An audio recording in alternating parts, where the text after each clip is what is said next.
December 17, 1944. A checkpoint outside Aywaille, Belgium. The jeep rolled to a stop as the military policeman raised his hand, his breath visible in the frozen morning air. 3 soldiers sat inside, wearing American uniforms that looked authentic enough, carrying weapons that seemed regulation, speaking English that sounded almost right.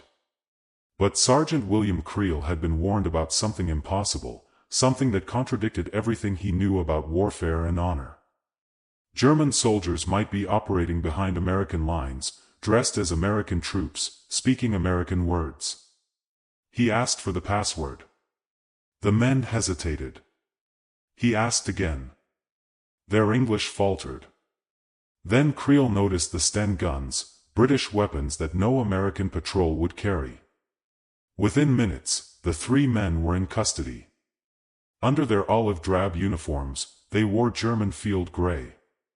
Untisha Manfred Pernass, Oberfenrig Günther Billing, and Guida Wilhelm Schmidt had just become the most infamous prisoners of the Battle of the Bulge. What none of them knew was that their capture would trigger the most widespread paranoia in American military history, a systematic campaign of cultural interrogation that would turn every checkpoint into a quiz show, every conversation into a test of American identity, and every soldier into a potential spy. The mathematics of detection were being written not in codes and ciphers, but in baseball statistics, state capitals, and Hollywood gossip. The exposure had begun on October 22, 1944 at Hitler's headquarters in Rastenburg, East Prussia.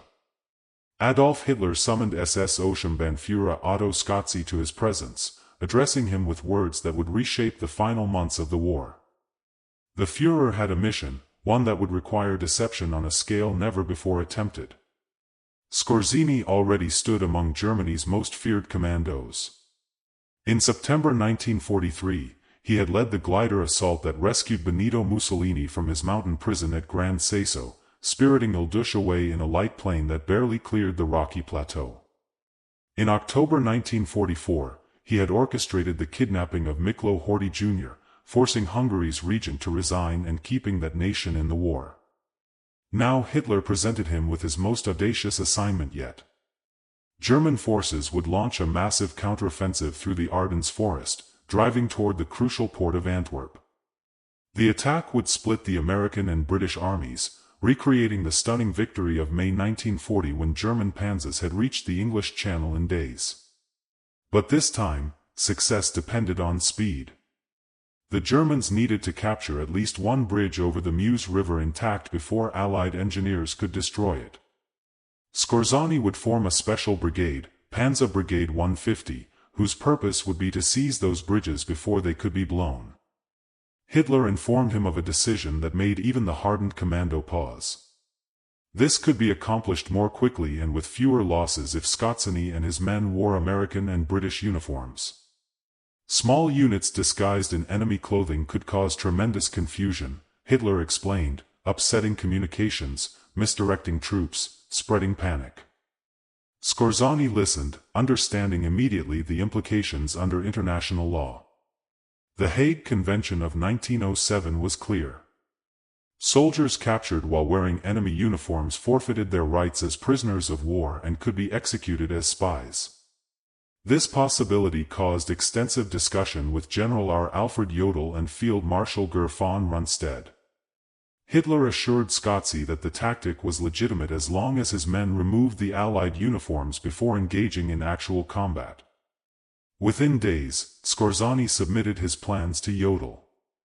He requested 3,300 men with knowledge of English and American dialect.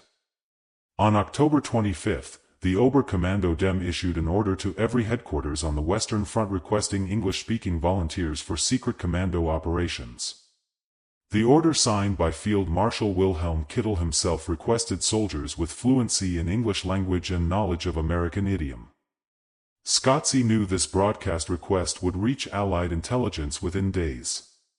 He sought permission to cancel the entire operation, but Hitler denied the request. The Allies indeed intercepted the order on November 30, but intelligence officers dismissed it as a deception, unable to believe the Germans would be so brazen. Volunteers arrived from all branches of the German military, most having no idea what they had signed up for. Fritz Priest, a 21-year-old Luftwaffe private trained as an English translator, thought he would interrogate American prisoners far from combat. Instead, he found himself isolated behind barbed wire at the training camp established at Grafenwöhr in eastern Bavaria. Security was extreme. One man was shot when his letter home contained too much detail. The volunteers discovered their mission only after arrival. The reality of what Skorzeny had to work with would have been comical if the stakes were not so high. Of the 2,500 men eventually assembled, only 10 spoke perfect English with knowledge of American idioms. Another 30 to 40 spoke English well, but had no understanding of American slang. Between 120 and 150 spoke English moderately well. The remainder had only school-level English, barely able to say more than yes or no. Skorzeny later wrote that after a couple of weeks, the result was terrifying. Those with minimal English were instructed to exclaim, "Sorry," if approached by Americans, then open their trousers and hurry off, feigning diarrhea. The equipment situation proved equally desperate.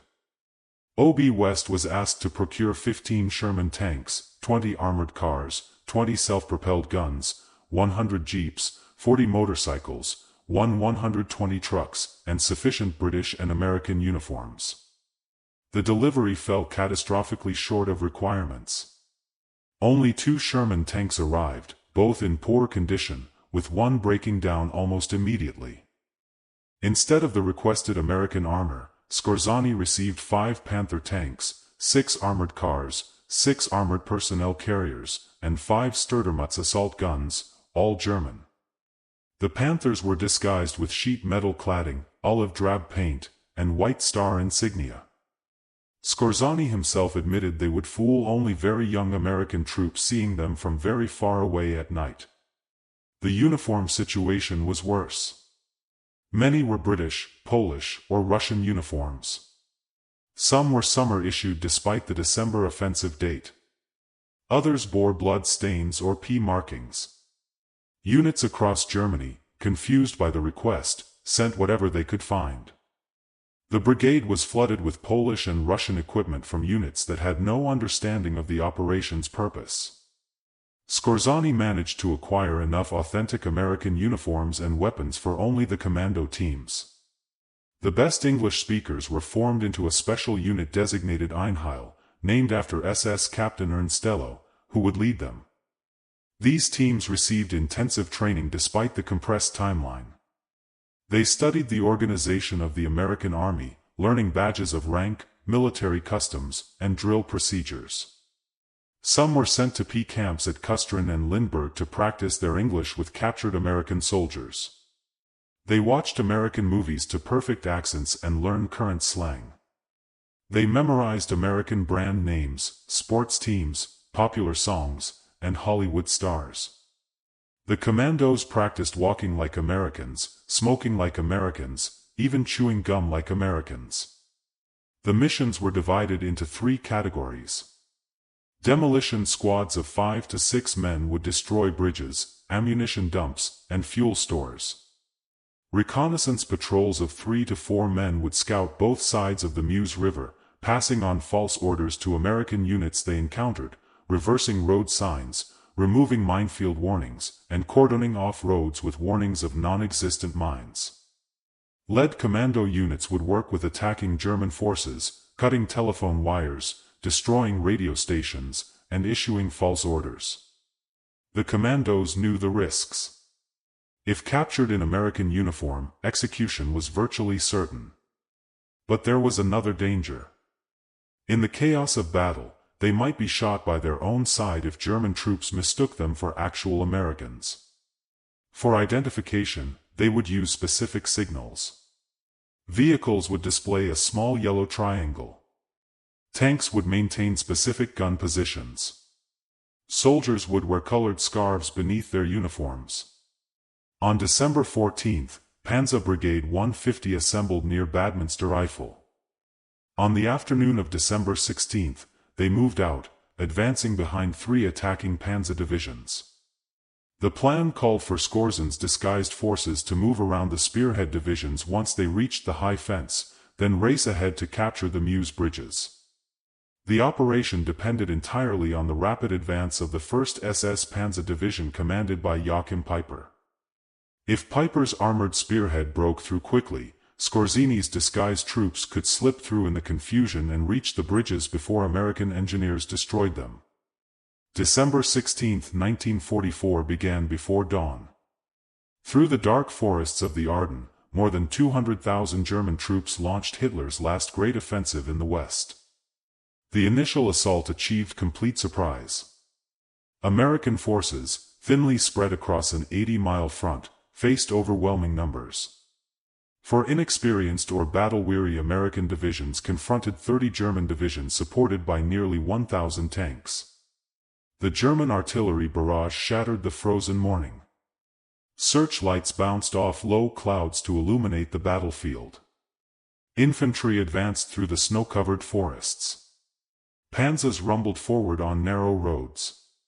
For the first hours, everything proceeded according to plan. The Aywaille teams infiltrated in the confusion. Dressed in American uniforms, driving captured jeeps. They slipped through the chaos of the American withdrawal. One team drove directly into an American-held town, scouted all defenses, then on their way out redirected an American convoy of armor and supplies to the wrong road. 2 other teams successfully misdirected Allied convoys, adding to the general confusion. They cut telephone wires, removed road signs, spread false rumors of German breakthrough deeper than actual penetrations. But on December 17, reality destroyed the operation's prospects. The 1st SS Panzer Division failed to reach its objectives on schedule. Fierce American resistance at Ellenborn Ridge denied the Germans the northern roads they needed. At St. Vith, American defenders fought ferociously, delaying the German timetable by nearly a week. The rapid breakthrough that Operation Greif required never materialized. Skorzeny realized that same day that his mission's original aims were doomed. He attended a staff conference at 6th Panzer Army headquarters and suggested his brigade be used as a conventional unit. The request was approved. Panzer Brigade 150 was ordered to assemble south of Malmö and report to the 1st SS Panzer Division, but the commando teams were already behind American lines. Some successfully completed their missions. Others were captured when they failed password challenges, when nervous American soldiers noticed British weapons or German boots, when their English failed under pressure, when they could not answer simple questions about American culture. The capture near Aywaille on December 17 of Paris, Billing and Schmidt created the panic that would define the operation's real impact. During interrogation, Schmidt made a statement that electrified Allied intelligence. He claimed their mission was part of a larger operation to infiltrate Supreme Headquarters Allied Expeditionary Force and capture or kill General Dwight Eisenhower himself. Whether Schmidt believed this rumor or was spreading deliberate disinformation remains unclear. No evidence has ever confirmed such a plan existed. The actual mission was to capture bridges over the Meuse River. But the statement had immediate consequences.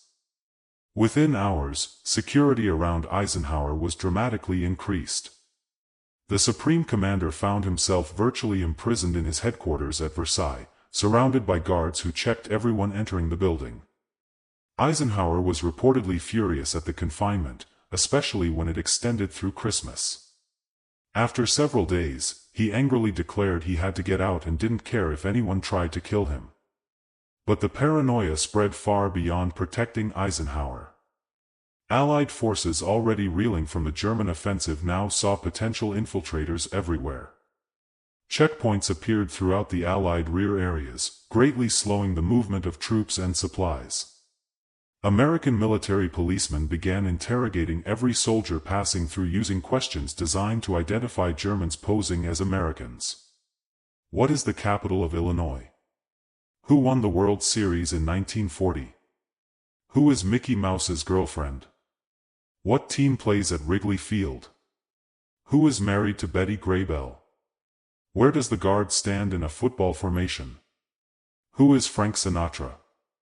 What is the name of the president's dog? The questions ranged from state geography to baseball statistics to Hollywood gossip to American slang. MPs improvised constantly, creating new questions based on whatever American trivia they could think of. The system was chaotic and often absurd. Many genuine American soldiers could not answer the questions. Regional differences meant soldiers from one part of America had no knowledge of details from other regions.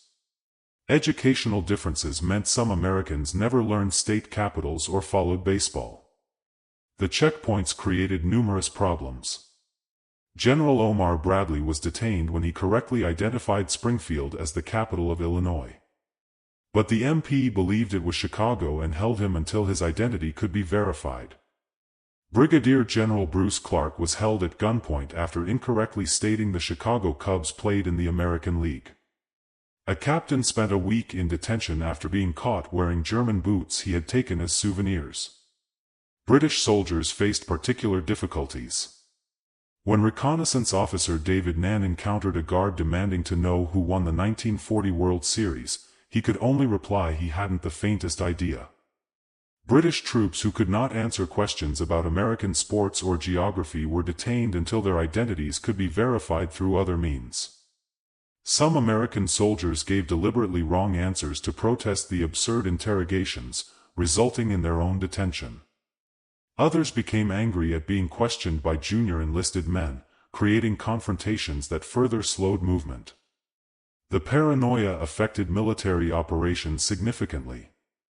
Troop movements that should have taken hours required days as every vehicle was stopped and every occupant questioned. Supply convoys sat idle at checkpoints while drivers attempted to prove their American identity. Units rushing to reinforce threatened sectors were delayed by repeated interrogations. Commanders found their orders questioned by subordinates who suspected everyone might be a German infiltrator. The psychological impact on German infiltrators was severe. Those still behind American lines found themselves unable to move freely. The cultural questions exposed their preparations' inadequacies. They had studied military procedures, learned rank insignia, memorized American Army organization, but they had not anticipated interrogations about baseball statistics or Hollywood marriages or regional slang. Some infiltrators attempted to avoid checkpoints entirely, traveling cross-country or through forests. This made them more conspicuous to American patrols. Others tried to bluff through checkpoints, offering excuses for why they could not answer questions. Few succeeded. Between December 16 and December 31, American forces captured 23 members of Operation Greif. 16 were captured in December 1944. The team leader, G. A. Schultz, was captured later and tried in May 1945. Each captured infiltrator faced military trial. The legal situation was clear under international law.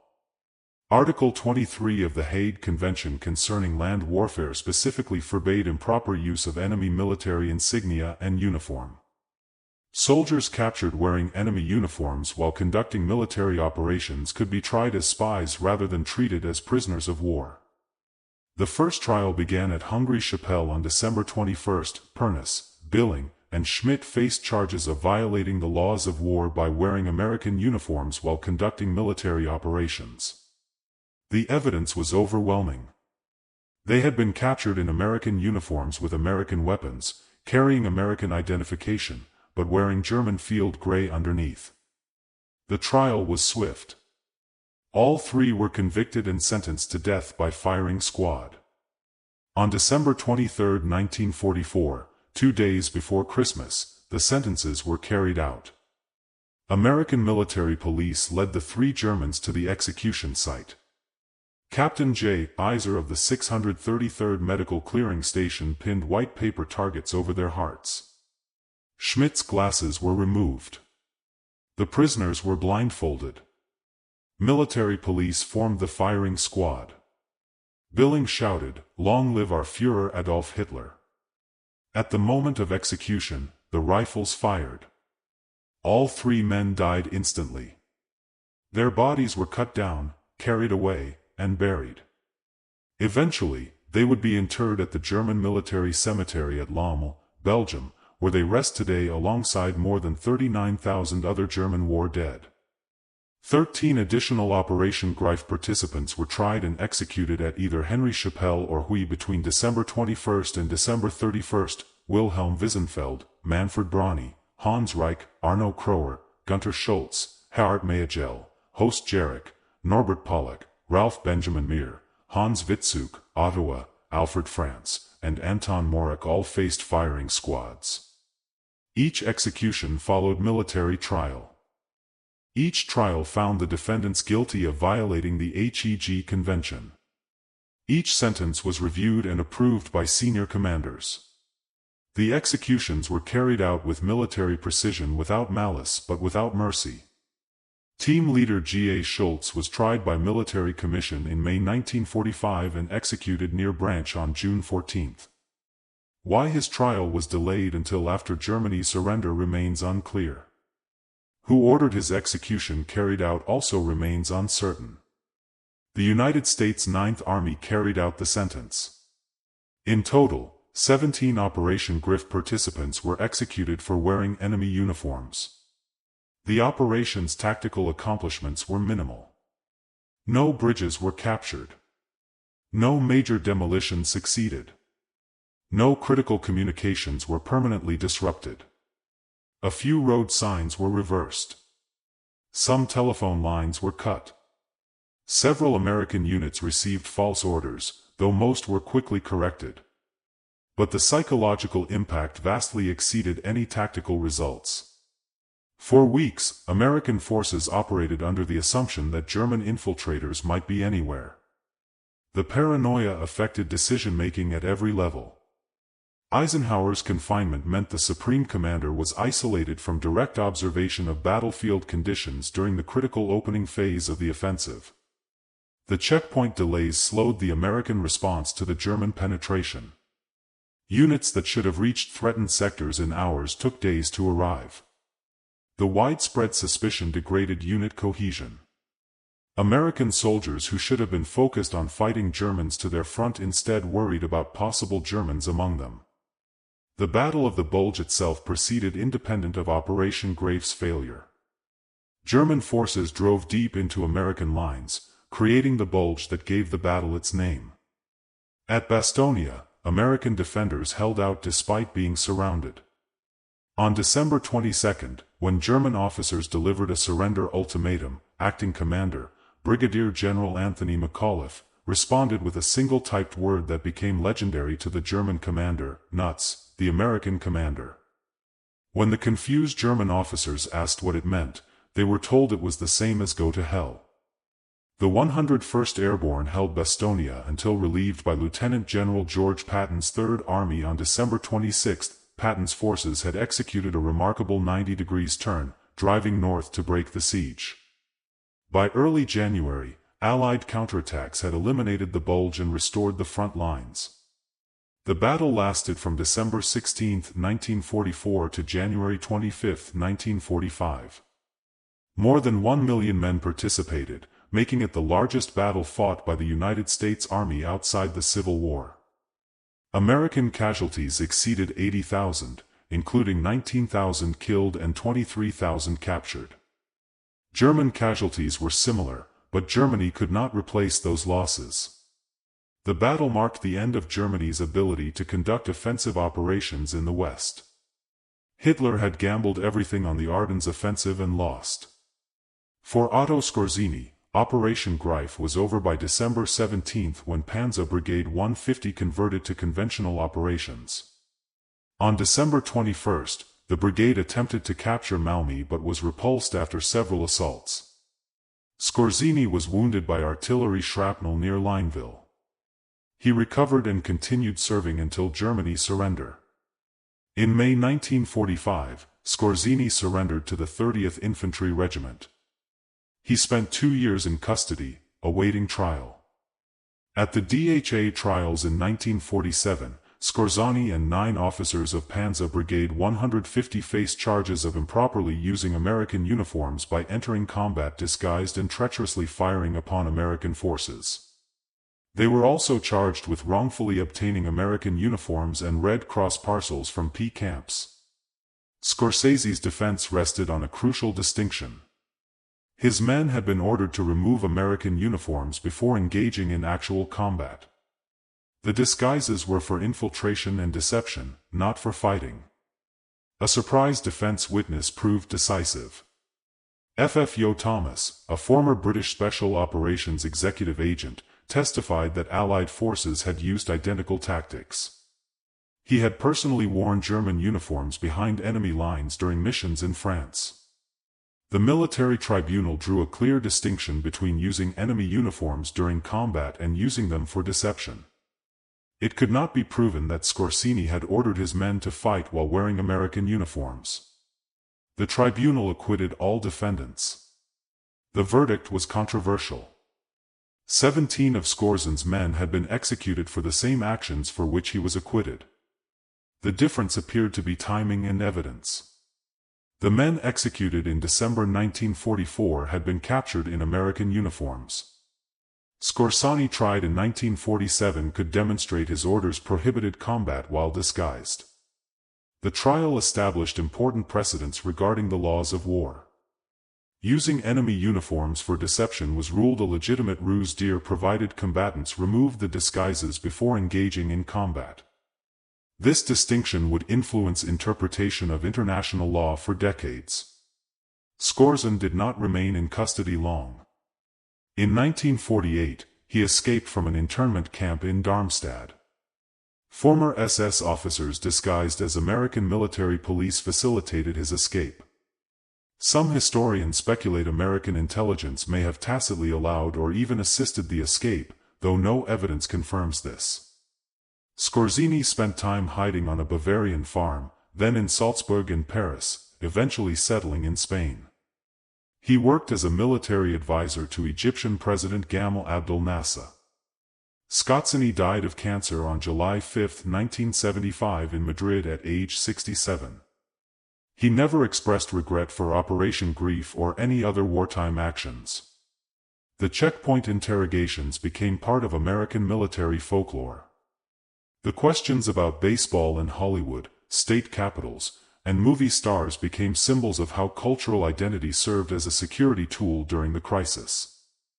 The improvised system, however chaotic, proved effective at exposing infiltrators whose language training could not replicate the casual cultural knowledge that Americans absorbed naturally from childhood.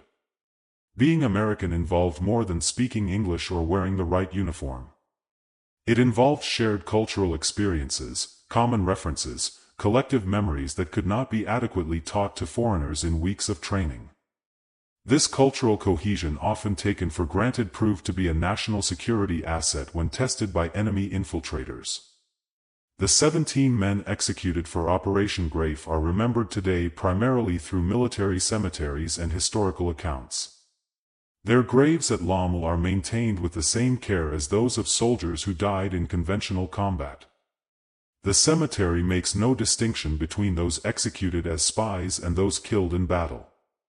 All are German war dead. Manfred Pernass was 23 years old at execution.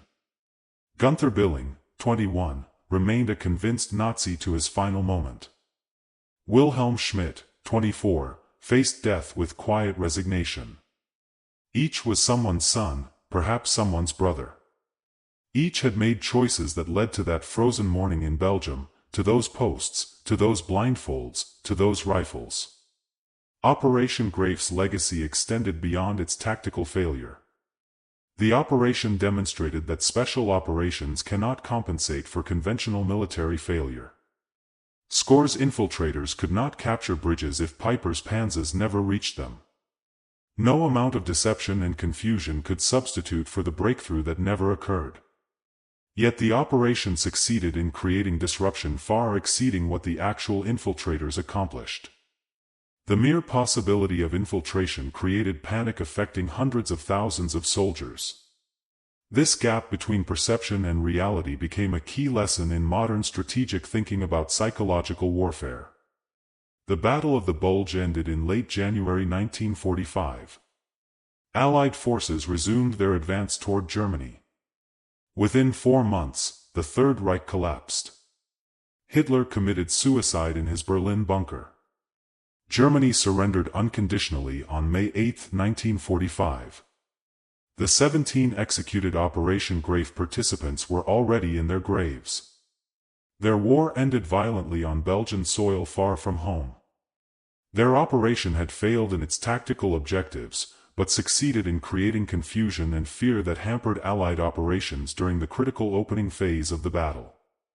British Prime Minister Winston Churchill, speaking to Parliament on January 18, 1945, while the battle still raged, declared it undoubtedly the greatest American battle of the war, and will, I believe, be regarded as an ever-famous American victory. Churchill explicitly noted that Americans had engaged 30 to 40 men for every British soldier engaged, emphasizing that this was fundamentally an American battle and an American victory. The checkpoint guards who asked about baseball did not know they were creating folklore.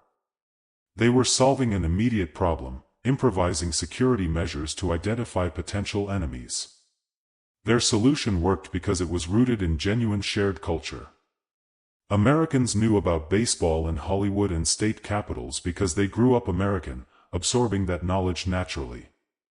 Germans trying to impersonate Americans could study facts but could not replicate that natural cultural fluency. This distinction between learned facts and absorbed culture proved decisive. The German failure demonstrated a principle that remains relevant. Cultural knowledge absorbed through lived experience over years cannot be quickly taught to adults from different backgrounds. Modern special operations forces have learned from Operation Greif's mixed results. Intelligence services now spend years preparing deep cover agents precisely because cultural fluency cannot be quickly taught.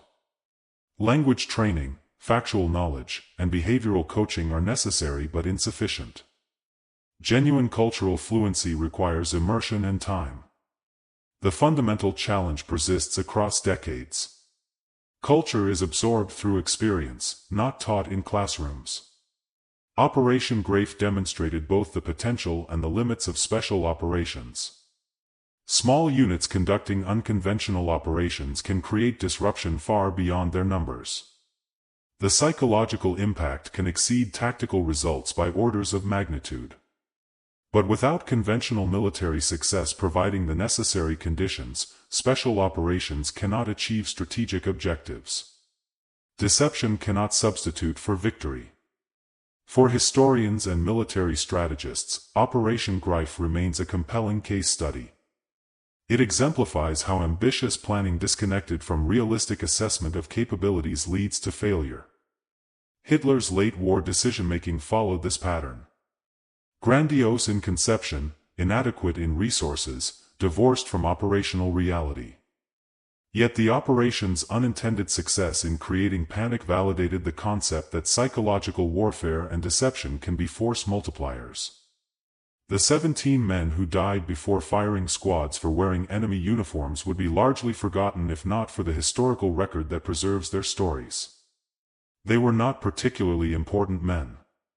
They accomplished little before their capture.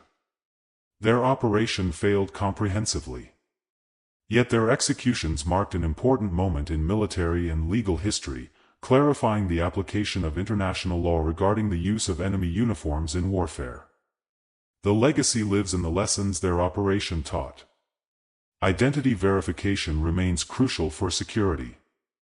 Cultural knowledge remains difficult for outsiders to fake quickly. Special operations remain valuable but cannot substitute for conventional military success. The laws of war remain important but subject to interpretation based on circumstances and evidence. The human cost of war extends beyond those killed in combat to include those executed after capture for violations of the laws of war. Each execution was a human being with family and history and potential ended by bullets fired on legal authority after proper trial. The graves at Lommel mark lives cut short by war and its brutal logic. The checkpoint guards who asked about baseball were American soldiers who followed orders and carried psychological burdens from executing prisoners, even enemies convicted of espionage. Operation Greif failed to capture a single bridge. It caused no major destruction. It killed relatively few Americans directly, but the fear it created delayed reinforcements, disrupted command decisions, and consumed resources during critical days. The indirect impact, impossible to quantify precisely, shaped the battle's opening phase. The infiltrators being caught, tried, and executed within days, demonstrated American military justice operating under wartime pressure. The speed from capture to execution reflected combat conditions and established precedent, though modern standards would require more deliberate proceedings. The Battle of the Bulge grounded on for 5 more weeks after the infiltrators were executed, ultimately resulting in German defeat and the elimination of Germany's strategic reserve. The story of Operation Greif and the Battle of the Bulge reminds us that warfare encompasses more than battlefield operations. Psychological impact, cultural factors, and perception often matter as much as tactical results. A failed operation that creates panic may achieve more strategic disruption than a successful operation that remains undetected. The checkpoint interrogations, absurd as they sometimes seemed, worked because they tested knowledge that genuine Americans possessed naturally, while infiltrators could not replicate despite training. The American soldiers who fought in the Battle of the Bulge faced not only a powerful enemy offensive, but also the psychological burden of suspecting that enemies might be anywhere, wearing any uniform, speaking any language. This erosion of certainty marked a new dimension in warfare that would influence military operations and security procedures for generations to come.